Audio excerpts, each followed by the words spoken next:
Hello student, welcome back to your accountancy channel. Like this is my first video where I am going to interact with you all and I'm trying my level best during this COVID time so that you are getting in uninterrupted education. Like मेरे request है आप सब student से भी कि किसी भी situation में बहुत ज़्यादा पैनिक क्रिएट करने की या बॉदर करने की ज़रूरत नहीं है. आप घर बैठ के बड़ी आराम से पढ़ सकते हो when we all are helping you all. तो डू एक्सेप्ट इट. और इस सिचुएशन में भी ओवरकम करने के लिए बहुत अच्छा तरीका है कि हम अपनी स्टडी को कंटिन्यू रखें और धीरे धीरे करके अपनी स्टडी को कवर अप करने की कोशिश करें. तो as we already doing admission of partner, तो एडमिशन ऑफ पार्टनर के अंदर हमने काफ़ी सारे कंसेप्ट्स कवर कर लिए हैं. हम रिवैल्यूएशन अकाउंट, कैपिटल अकाउंट, हम काफ़ी सारे कंसेप्ट्स और भी एडजस्टमेंट के साथ कवर कर चुके हैं.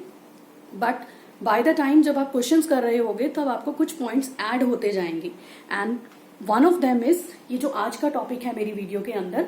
लाइक आप कई क्वेश्चंस के अंदर ये पॉइंट फेस करोगे. ये पॉइंट आ सकता है आपको, when the value of asset accept word लिखा हुआ है. एक्सेप्ट मीन्स एसेट्स में कोई एक चीज जो हम छोड़ रहे हैं. Cash and bank remain unchanged.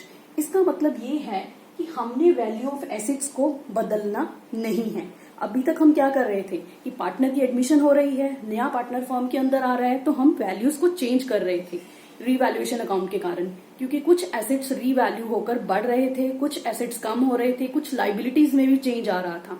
But जब भी आपको क्वेश्चन के अंदर एडजस्टमेंट्स के अंदर ये पॉइंट गिवन होगा तब आपने कुछ चेंजेस लेकर आने हैं अपने क्वेश्चन के अंदर, क्योंकि वो आपको डायरेक्टली बोल रहा है कि value of asset except cash and bank, इन दोनों को छोड़ दो, बाकी सारी जो वैल्यूज हैं दैट विल रिमेन अनचेंज्ड. मतलब वो बदली नहीं जाएंगी. बैलेंस शीट के अंदर वो एज इट इज जैसी गिवन है वो वैसे ही रिकॉर्ड की जाएंगी. अब आप देख सकते हो मैंने यहाँ पर एक बैलेंस शीट ऑलरेडी पहले से ही ड्राफ्ट की हुई है. बैलेंस शीट के साथ मैंने एसेट्स की रीवैल्यूड जो वैल्यूज हैं वो भी लिखी हुई हैं. यहाँ एसेट साइड पे goodwill, plant, furniture, stock, bill receivable, debtors, cash and bank, ये सारी चीजें मैंने एक क्वेश्चन में से ली हुई हैं. And these assets are revalued as under. क्योंकि मुझे वो मेन पॉइंट ही कवर करना था तो मैंने उतनी ही इंफॉर्मेशन अपने क्वेश्चन के अंदर ली है. तो जो एसेट्स रीवैल्यू होंगे वो रीवैल्यू कौन कौन से हो रही हैं? Plant, furniture, stock and debtors. As हम सबको पता है कि हम रीवैल्यू के केस में क्या करते थे, रीवैल्यूएशन अकाउंट बना रहे थे. बट यहाँ पर जो ये लाइन ऐड हुई है कि आपने वैल्यूज को चेंज ही नहीं करना, इट मीन्स आपकी बैलेंस शीट में यही फिगर्स रहेंगी. आपकी एसेट साइड को आपने ना इंक्रीज करके ऐड करके दिखाना है ना डिक्रीज करके दिखाना है. तो इट मीन्स आपको एक नया अकाउंट इंट्रोड्यूस करना पड़ेगा, that is memorandum revaluation account. अब इस मेमोरेंडम रिवैल्यूएशन में कुछ नया नहीं है, इट्स ऑल ओल्ड. जैसा आप रिवैल्यूएशन अकाउंट बना रहे थे पहला स्टेप हम वही करेंगे. हम रिवैल्यूएशन अकाउंट की तरह ही इसको बनाएंगे. हम सबसे पहला पॉइंट लेते हैं प्लांट की वैल्यू है 52,500 और क्वेश्चन के अंदर प्लांट की वैल्यू है दैट इज 45,000. तो हमारे प्लांट की वैल्यू क्या हो रही है, बढ़ रही है. तो जब इंक्रीज होती थी हम क्रेडिट साइड पर लिख रहे थे बाय प्लांट. कितने अमाउंट से इंक्रीज हो रही है? 45,000, 52,500. The difference is 7,500. ये इनका डिफरेंस है और इंक्रीज वाला हम क्रेडिट साइड पर लिखते हैं, वो हमने क्रेडिट साइड पर ही लिखा है. Next is furniture 32,000. यहाँ फर्नीचर की वैल्यू है 37,500 और यहाँ पर फर्नीचर की वैल्यू कितनी है? 32,000. तो आप देख सकते हो फर्नीचर की वैल्यू कम हो रही है और जब रिड्यूस होती है तो हम कहाँ लिखते हैं? Debit side, because it is loss for the firm. तो टू फर्नीचर हमें डिफरेंस चाहिए होगा 37,500 एंड 32,000. तो डिफरेंस कितना आएगा? ये डिफरेंस आ रहा है 5,500. नेक्स्ट इज स्टॉक 63,000 और यहाँ बैलेंस शीट में जो स्टॉक की वैल्यू गिवन है दैट इज 57,500. तो इन दोनों का डिफरेंस भी देखो, ये डिक्रीज हो रहा है या इंक्रीज हो रहा है? स्टॉक की वैल्यू बढ़ रही है. तो बढ़ रही है तो कहां दिखाएंगे? इस तरफ, by stock. And the difference is 5,500. And the last one is debtors. Question के अंदर डेटर्स की वैल्यू दी हुई है 55,000 और यहां पर जो डेटर्स की वैल्यू है दिस इज 50,000. तो डेटर्स की वैल्यू भी क्या है? कम हो रही है. तो जब कम होता है तो हम डेबिट साइड पर लिखते हैं डेटर्स इज 55 और 50 का डिफरेंस इज 5000। तो ये हमारा था पार्ट यहां तक कि हम रिवैल्यूएशन अकाउंट बना रहे हैं। अब रिवैल्यूएशन अकाउंट के साथ साथ हम इसको कंप्लीट करेंगे। This is 13,000। हमारा टोटल डेबिट क्रेडिट साइड का ज्यादा आ रहा है और क्रेडिट साइड के टोटल को हम यहाँ पर डेबिट साइड पर भी लिख रहे हैं क्योंकि ये कम आ रहा है आपका। और जो डिफरेंस आता है दैट इज प्रॉफिट्स। ये आप सबको पता है रिवैल्यूएशन का, यहां तक कि हमने इस तरह से रिवैल्यूएशन अकाउंट बनाना होता है। ए एंड बी, सपोज इस क्वेश्चन में 2 पार्टनर हैं, हम एज्यूम कर लेते हैं। I will write here A and B and their ratio is 3:2। मैंने उनकी ओल्ड रेशियो लिख लिया 3:2। तो यहां डिफरेंस करने के बाद आपके पास प्रॉफिट्स बचते हैं 2500।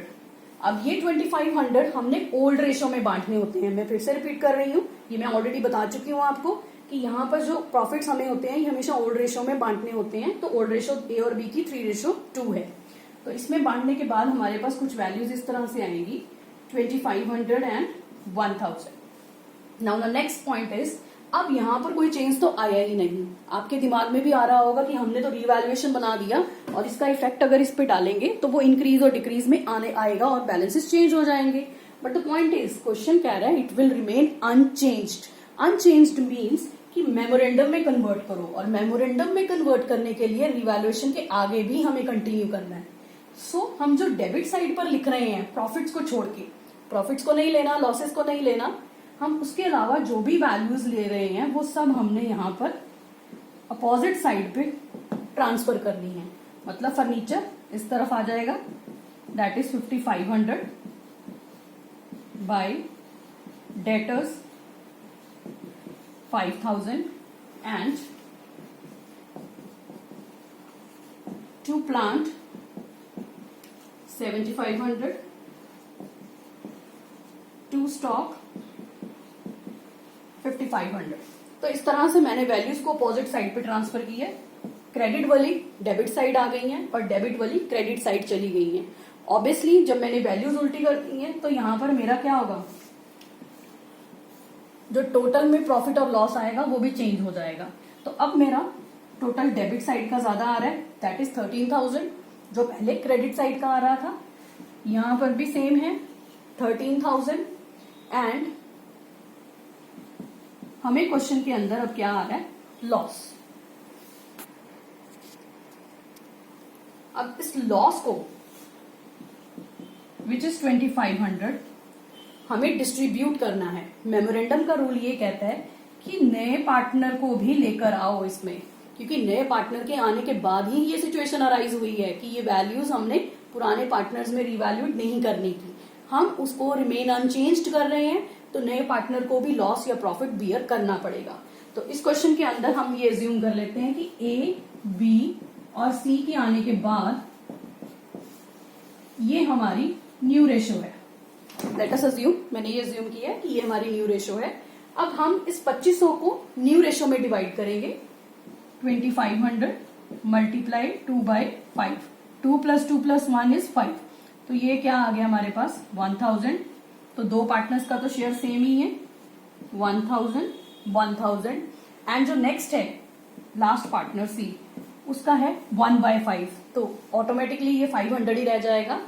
तो this is how we are going to learn, how we are going to prepare this memorandum revaluation account. ये मेमोरेंडम रिवैल्यूएशन अकाउंट का कंसेप्ट तभी करना है जब क्वेश्चन में या तो आपको बोला होगा कि फिगर्स को ऑल्टर नहीं किया जाएगा, या फिर आपके क्वेश्चन में वो इस तरह से अनचेंज्ड वर्ड यूज कर रहा है, या फिर क्वेश्चन में स्पेसिफिकली भी बोल सकता है कि मेमोरेंडम रिवैल्यूएशन बनाए। आपको ये क्वेश्चन 4 मार्क्स में भी आ सकता है, prepare memorandum revaluation account only, जैसे मैंने इसमें बनाया है कि आपको फिगर्स दी हुई हैं और आपको मेमोरेंडम रिवैल्यूएशन अकाउंट बनाकर दिखाना पड़ेगा।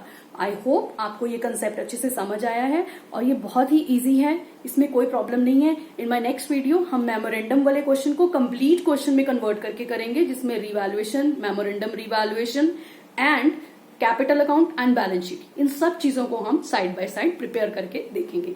तो thank you so much for watching this video.